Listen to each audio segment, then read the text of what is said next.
Le tueur de la rivière Genesee a passé ses dernières 24 heures malade avant de mourir d'un arrêt cardiaque. Le cannibale de Milwaukee a passé ses derniers instants à nettoyer les toilettes avant qu'un autre détenu ne lui ôte la vie.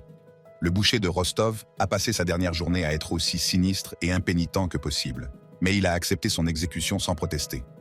Les tueurs en série passent leur vie à faire souffrir les autres, mais vous êtes-vous déjà demandé si leur mort était aussi horrible que la douleur qu'ils ont causée? Nous allons le découvrir en parcourant les dernières 24 heures des tueurs en série les plus tristement célèbres. Jeffrey Dahmer.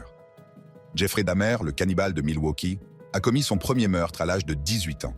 Entre 1978 et 1991, Dahmer a tué 17 hommes, se livrant à des actes de nécrophilie et de cannibalisme.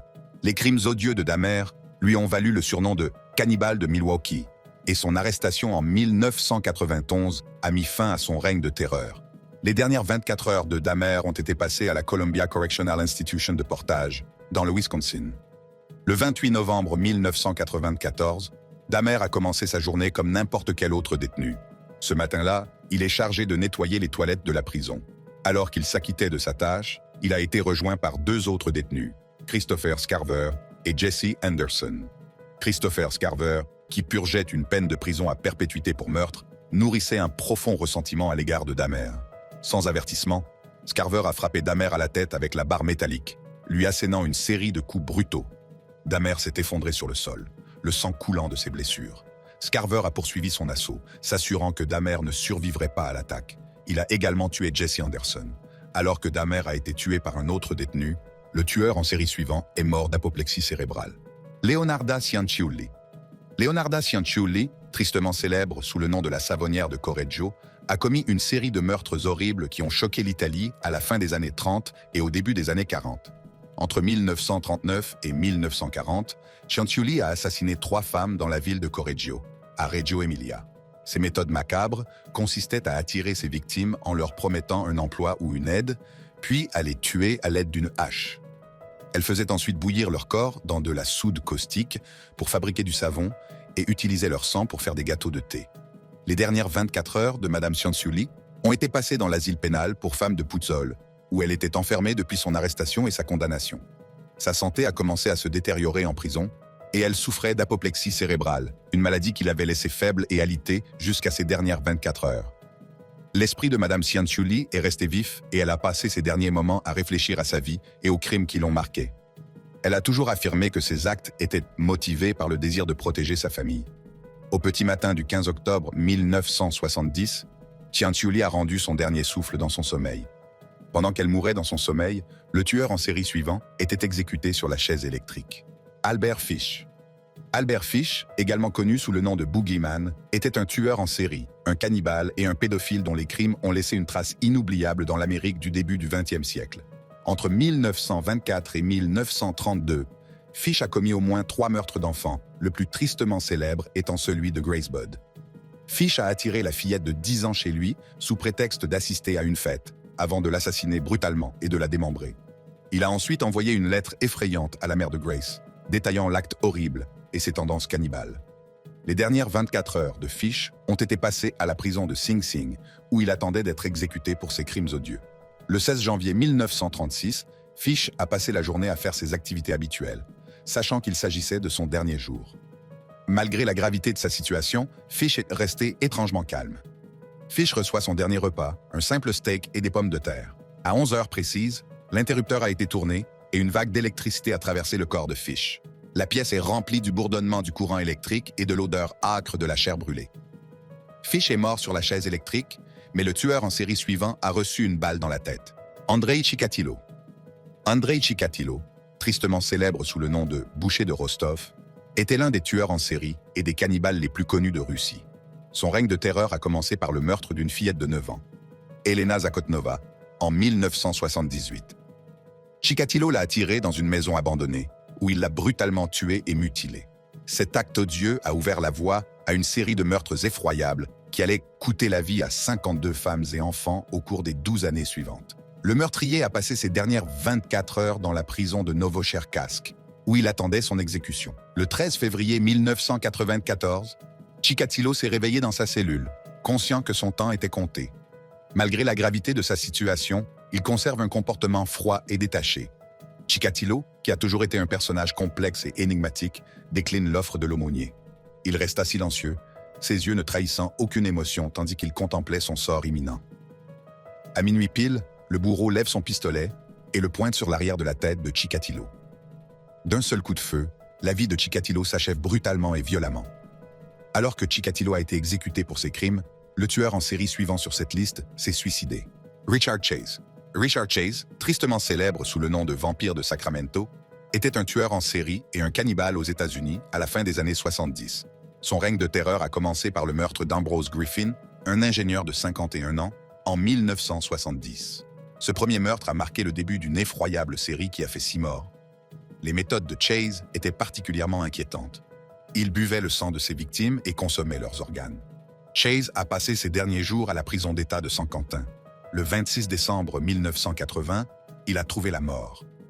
Tout au long de la journée, Chase a reçu la visite des responsables de la prison et d'un psychiatre qui surveillait son état mental. Chase, qui avait été diagnostiqué depuis longtemps comme souffrant de schizophrénie paranoïaque, présentait des signes de grave détérioration mentale. Chase a demandé des macaronis au fromage pour son dernier repas. Le soir, Chase est raccompagné dans sa cellule, où il est laissé seul pour réfléchir à son sort. Chase avait déjà pris sa décision.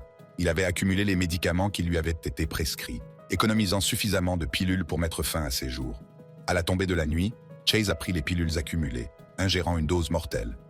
Chase n'est pas le seul à avoir choisi la facilité en se suicidant, comme vous le verrez par la suite. José Luis Calva. José Luis Calva, tristement célèbre sous le nom de poète cannibale, était un tueur en série et un cannibale mexicain dont les crimes horribles ont choqué la nation au milieu des années 2000. Le premier meurtre connu de Calva a été celui de sa petite amie, qui a été mangée. Calva avait une méthode sinistre pour attirer ses victimes, souvent des femmes avec lesquelles il avait des relations amoureuses, avant de les tuer et de les démembrer. Ses actes macabres étaient encore aggravés par son penchant à écrire des poèmes sur ses tendances cannibales. Après avoir été arrêté, Calva a été condamné à la prison de Mexico. Le 11 décembre 2007, Calva a commis l'impensable. Calva, qui présentait des signes de troubles psychologiques graves, a parlé de manière incohérente de ses crimes et de sa conviction qu'il avait été poussé par une force supérieure ce jour-là. À la tombée de la nuit, Calva prend la ceinture et l'attache au barreau de sa cellule. Il a passé la corde autour de son cou et, dans un dernier geste de désespoir, s'est pendu. Au petit matin du 12 décembre 2007, José Luis Calva est retrouvé pendu dans sa cellule. Bien entendu, aucune assistance médicale n'a été appelée lorsque le tueur en série suivant est décédé, car son exécution s'est déroulée comme prévu. Carroll Edward Cole. Carroll Edward Cole, l'un des tueurs en série les plus prolifiques d'Amérique, est responsable de la mort de 13 à 35 femmes dans plusieurs États. Ces actes violents ont été motivés par un profond traumatisme psychologique résultant d'une enfance troublée et d'un passé de maltraitance. Au cours de sa descente dans la folie, Cole a expérimenté la nécrophilie et le cannibalisme, en faisant frire les parties de ses victimes dans une poêle à frire et en les consommant. Il a finalement été arrêté et envoyé à la prison d'État du Nevada, à Carson City, où il attendait d'être exécuté pour ses crimes odieux. Le 6 décembre 1955, Cole se rendit à la rencontre de son marqueur. Cole, qui avait toujours été introspectif quant à ses actes, accepta l'offre de l'aumônier et passa un certain temps à prier et à réfléchir. Il a exprimé des remords pour ses crimes, reconnaissant la douleur et la souffrance qu'il avait causée à ses victimes et à leurs familles. Dans la soirée, Cole a été escorté jusqu'à la chambre d'exécution où il a été attaché au brancard. Le bourreau lui a administré l'injection létale, un cocktail de médicaments destiné à provoquer une mort rapide et sans douleur. La mort de Cole a peut-être été indolore, mais la personne suivante sur cette liste est morte dans d'atroces souffrances. Nathaniel Barjona. Nathaniel Barjona, un nom qui évoque l'horreur et le dégoût, était connu pour être un pédophile, un meurtrier probable et un cannibale. Ses crimes odieux impliquaient l'enlèvement et l'agression de jeunes garçons. Il les démembrait et broyait les parties de leur corps à l'aide d'un hachoir à viande. Les méthodes de Barjona étaient aussi sinistres que macabres. Il se déguisait souvent en policier pour attirer ses victimes qui ne se doutaient de rien. Son règne de terreur a laissé derrière lui des vies brisées et des souffrances inimaginables. La justice a fini par le rattraper et il a été envoyé à la prison d'État du Montana, à Deer Lodge, Montana, où il a attendu les conséquences de ses actes monstrueux. Le 13 avril 2008, Barjona s'est acquitté de ses tâches pénitentiaires habituelles comme n'importe quel autre jour. Malheureusement, la santé physique de Barjona se détériorait depuis des années et il souffrait d'une série de problèmes médicaux, dont l'obésité et le diabète. À la tombée de la nuit, l'état de Barjona a empiré. Il a commencé à ressentir de fortes douleurs dans la poitrine et à éprouver des difficultés à respirer. Les gardiens, alertés par sa détresse, ont immédiatement appelé une assistance médicale. Il a finalement été retrouvé mort dans sa cellule le lendemain.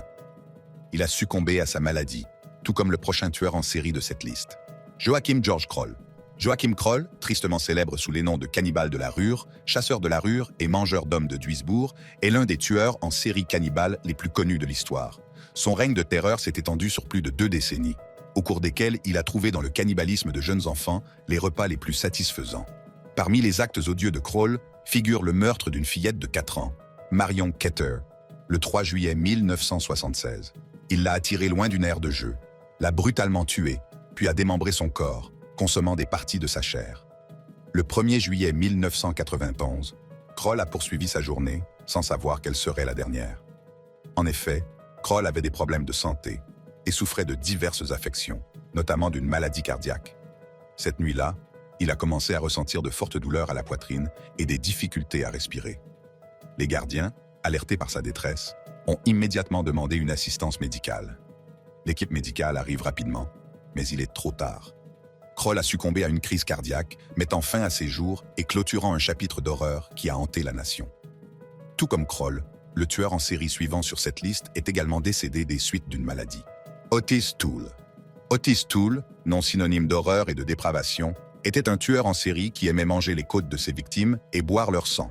Avec son complice, Henry Lee Lucas, Toole a revendiqué les meurtres de plus d'une centaine de personnes. L'un de leurs crimes les plus célèbres est le meurtre d'Adam Walsh, le fils de 6 ans de John Walsh, l'animateur de l'émission America's Most Wanted. Les actes horribles de Toole et son partenariat avec Lucas ont créé un règne de terreur qui a laissé une trace de dévastation dans plusieurs États. Toole a passé son dernier jour à la prison d'État de Floride. Le 15 septembre 1996, il a été emporté par la maladie. Il avait été traité pour une cirrhose, une grave maladie du foie provoquée par des années d'abus d'alcool. Ce jour-là, il a commencé par ressentir de fortes douleurs abdominales et des difficultés à respirer. Il a été transporté à l'infirmerie de la prison, mais il est mort des complications de la maladie. Tout au long de son incarcération, Toole n'a exprimé aucun remords pour ses actes, affirmant au contraire qu'il avait été poussé par de sombres pulsions qu'il ne pouvait pas contrôler. Le tueur en série suivant sur cette liste n'était pas très différent. Arthur Shawcross. Arthur John Shawcross, tristement célèbre sous les noms de tueur de la rivière Genesee et d'étrangleur de Rochester, a semé la terreur pendant des décennies. En 1972, Arthur Shawcross a avoué le meurtre de 2 enfants et a été incarcéré.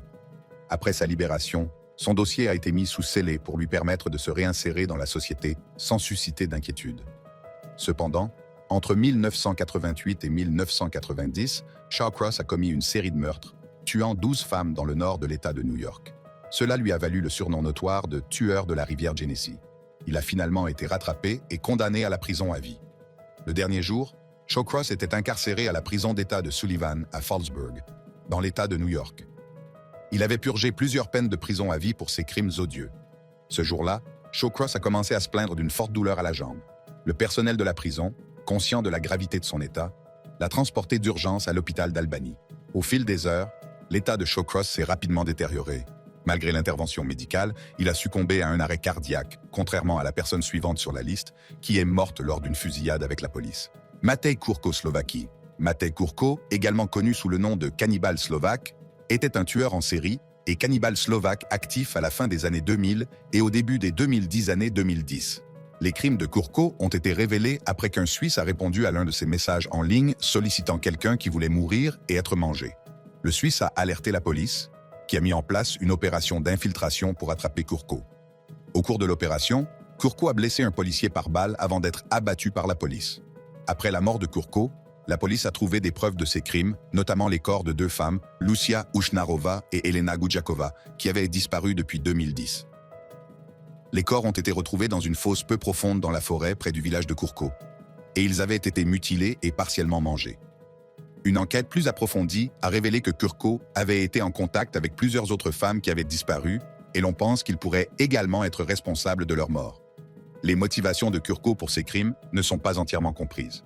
Alors que Kurko était un cannibale qui mangeait la chair de ses victimes, le prochain tueur en série de cette liste préférait boire le sang de ses victimes. Tsutomu Miyazaki. Tsutomu Miyazaki, un nom qui fait frissonner de nombreux Japonais, était un tueur en série dont les crimes étaient aussi grotesques qu'horribles. Entre 1888 et 1889, Miyazaki a mutilé et tué 4 jeunes filles, laissant dans son sillage une traînée de dévastation. Sa dépravation a atteint des sommets inimaginables lorsqu'il a bu le sang d'une de ses victimes et consommé ses membres, actes qui lui ont valu le surnom de « meurtrier otaku ». La première victime connue de Miyazaki est Mari Kono, âgée de 4 ans. En août 1988, il enlève l'innocent enfant et l'emmène dans un endroit isolé où il l'étrangle à mort. La brutalité ne s'arrête pas là. Miyazaki procède à la mutilation de son corps, un acte qui deviendra la signature horrifiante de ses crimes. Au cours de ces dernières 24 heures, Miyazaki a été détenu à la maison d'arrêt de Tokyo. Le 14 avril 1997, il subit le châtiment ultime pour ses actes odieux. Il a été exécuté par pendaison après avoir pris son dernier repas. Miyazaki n'est pas le seul tueur en série à avoir bu le sang de ses victimes. Le tueur en série suivant sur cette liste était également connu pour avoir bu le sang de ses victimes. Fritz Haarmann. Fritz Haarmann, tristement célèbre sous le nom de vampire de Hanovre, était un tueur en série allemand connu pour sa dépravation. Entre 18 et 24 ans, Haarmann a assassiné au moins 24 jeunes hommes et garçons, une folie qui a plongé la ville de Hanovre dans la terreur. Le style de Haarmann était particulièrement horrible. Il attirait ses victimes, souvent des jeunes sans-abri, dans son appartement où il les mordait à la gorge, ce qui lui a valu son surnom effrayant. La dépravation de Haarmann ne s'est pas arrêtée au meurtre. Il démembrait ses victimes, consommait partiellement leur chair, puis jetait leurs restes dans la laine. La découverte de ces corps démembrés a mis la communauté en état d'alerte et a donné lieu à une vaste chasse à l'homme qui a finalement abouti à la capture de Haarmann. Au cours de ces dernières 24 heures, Haarmann est détenu à la prison de Hanovre. Le 15 avril 1995, il subit le châtiment ultime pour ses crimes répugnants. Haarmann a été exécuté à l'aide d'une guillotine, une méthode à la fois rapide et définitive. Le tueur en série suivant sur cette liste a également passé ses dernières 24 heures en prison dans l'attente de son exécution, mais il a finalement été tué par injection létale et non par guillotine. Kenneth Macduff. Kenneth Macduff, notoirement connu sous le nom de tueur au balai, était un meurtrier en série dont les crimes ont jeté une longue ombre sur le Texas. Entre 1989 et 1992, Macduff a brutalement tué 8 femmes, tirant son sinistre surnom de son utilisation d'un manche à balai pour torturer et assassiner ses victimes. Son règne de terreur a commencé bien plus tôt, avec un triple meurtre en 1966, mais c'est sa dernière folie qui a cimenté son infamie. Il a d'abord été condamné à mort pour le triple homicide, mais a finalement bénéficié d'une libération conditionnelle. Après avoir réintégré la société, il a tué 5 autres femmes et a été à nouveau condamné à mort. Les crimes de Macduff étaient même marqués par une extrême violence et un mépris total de la vie humaine. Il s'en prenait à des femmes vulnérables, les enlevait, les soumettait à des horreurs indicibles et mettait finalement fin à leur jour de la manière la plus brutale que l'on puisse imaginer. Sa capacité à échapper à la capture pendant si longtemps n'a fait qu'ajouter à la peur et à l'indignation qui entourent ses actes. Au cours de ces dernières 24 heures, Macduff a été détenu à l'unité de Huntsville, au Texas. Le 17 novembre 1998, il a été exécuté par injection létale. Pendant qu'il était exécuté, le tueur en série suivant sur cette liste est mort en prison dans des circonstances mystérieuses. Leroy Martin. Leroy Martin, tristement célèbre sous le nom de l'étrangleur de Gaffney, était un tueur en série dont les crimes ont laissé une trace durable en Caroline du Sud. Le règne de terreur de Martin a commencé dans les années 1950 et il est devenu célèbre pour ses meurtres brutaux et les actes troublants qu'il commettait post-mortem. L'un de ses crimes les plus choquants est le meurtre de Nancy Reinhardt, âgée de 14 ans. La technique préférée de Martin consistait à étrangler ses victimes, puis à se livrer à des actes de nécrophilie avec leur corps. Une fois, il a brûlé sa victime à mort et une autre fois, il l'a poignardée. Comme la plupart des tueurs en série, Martin était mu par le désir de notoriété. Il a délibérément écrit et envoyé les détails de ses crimes aux chaînes d'information. Au cours d'une interview, Martin a déclaré « Parfois, il n'y a tout simplement pas de nouvelles, et les gens doivent faire des choses pour faire parler d'eux. » Après son arrestation et sa condamnation, Martin a été détenu à la Central Correctional Institution, en Caroline du Sud. Sa dernière journée s'est terminée de manière violente lorsqu'il a été tué par un codétenu. Les circonstances exactes de sa mort restent floues, mais Martin n'est pas le seul tueur en série à avoir été tué par un codétenu en prison, comme vous le verrez bientôt. Gerard John Schaeffer. Gerard John Schaeffer, ancien shérif adjoint du comté de Martin, en Floride, était un tueur en série dont les crimes étaient aussi choquants que sa trahison de la confiance du public. Le passé de Schaeffer dans les forces de l'ordre a rendu ses actes encore plus horribles, car il a utilisé sa position pour attirer et enlever des jeunes filles.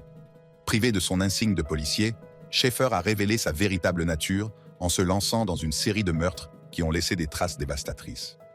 Le style de Schaeffer consistait à enlever des jeunes filles, souvent des autostoppeuses, qu'il torturait et assassinait ensuite.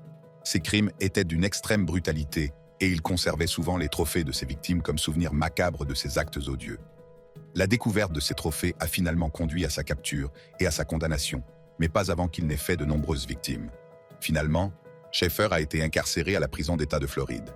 Le 3 décembre 1995, sa vie a connu une fin violente lorsqu'il a été tué dans sa cellule par un codétenu, Vincent Rivera. Les circonstances exactes de sa mort restent un sujet d'intrigue, tout comme le cas suivant de cette liste. Charles Schmid. Charles Schmid, surnommé le joueur de flûte de Tucson, était un tueur en série dont le charme et le charisme masquaient une nature profondément malveillante. La méthode de Schmid pour attirer ses victimes était aussi insidieuse qu'efficace. Il se servait de sa voiture rapide et de sa personnalité rebelle pour attirer les lycéennes, les entraînant dans sa toile mortelle.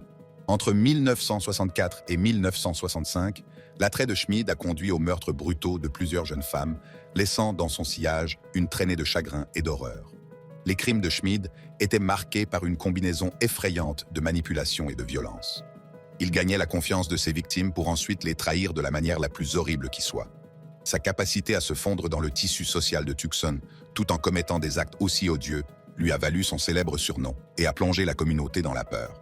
Au cours de ces dernières 24 heures, Schmid a été détenu à la prison d'État de l'Arizona à Florence. Le 10 mars 1955, sa vie a pris fin de manière violente lorsqu'il a été tué par 2 codétenus. Les circonstances exactes de sa mort restent un mystère, tout comme la prochaine affaire dont nous allons parler. Tor Nisse Christiansen. Tor Nisse Christiansen, surnommé tristement célèbre, le meurtrier à la ressemblance ou le tueur à l'autostop, était un tueur en série dont les crimes étaient aussi choquants que dépravés. Le règne de terreur de Christiansen a commencé à la fin des années 1970 et il est devenu célèbre pour sa méthode brutale de mise à mort. Il abattait ses victimes féminines et se livrait ensuite à la nécrophilie avec leurs cadavres, ajoutant une couche grotesque à ses actes déjà horribles. L'aspect le plus étrange de ces crimes est qu'il ciblait toujours des victimes qui se ressemblaient. Les victimes de Christiansen étaient souvent des jeunes femmes. Il a réussi à tuer 4 d'entre elles qu'il avait attirées en leur proposant des promenades. Il a finalement été arrêté lorsque la 5e femme s'est échappée avec une balle dans la tête. Cette femme finira par identifier Christiansen. Au cours de ces dernières 24 heures, Christiansen a été détenu à la prison d'État de Folsom. Le 30 mars 1991, il a été tué sans provocation dans la cour d'exercice par un codétenu. Son assassin n'a jamais été identifié, pas plus que le motif du meurtre. Bien entendu, même la dernière entrée de notre liste a été tuée par un détenu. Donald Harvey. Donald Harvey, plus connu sous le nom d'Ange de la mort, était un tueur en série de Toledo, dans l'Ohio. Le règne de terreur de Harvey s'est étendu sur les années 1970 et 1980, au cours desquelles il a tué plus de 80 patients de l'hôpital dont il s'occupait. Sa méthode de meurtre était particulièrement effrayante. Il profitait de son poste d'aide-soignant pour administrer des doses mortelles de diverses substances, dont le cyanure et l'arsenic, à ses victimes qui ne se doutaient de rien. Son surnom, l'Ange de la mort, reflétait l'ironie tordue de son rôle de soignant devenu tueur. Il prétendait vouloir soulager leur douleur en les tuant. Il a affirmé avoir tué plus de 87 personnes, mais seuls 37 décès ont été confirmés. Ses victimes étaient des hommes, des femmes, des enfants et des personnes de tous âges. Cependant, la plupart de ses victimes étaient des patients cardiaques. Au cours de ces dernières 24 heures, Harvey a été détenu à l'établissement correctionnel de Toledo, dans l'Ohio. Le 28 mars 2017, il a été attaqué et tué par un codétenu appelé James Elliott. Merci d'avoir regardé. Regardez les autres cartes à l'écran.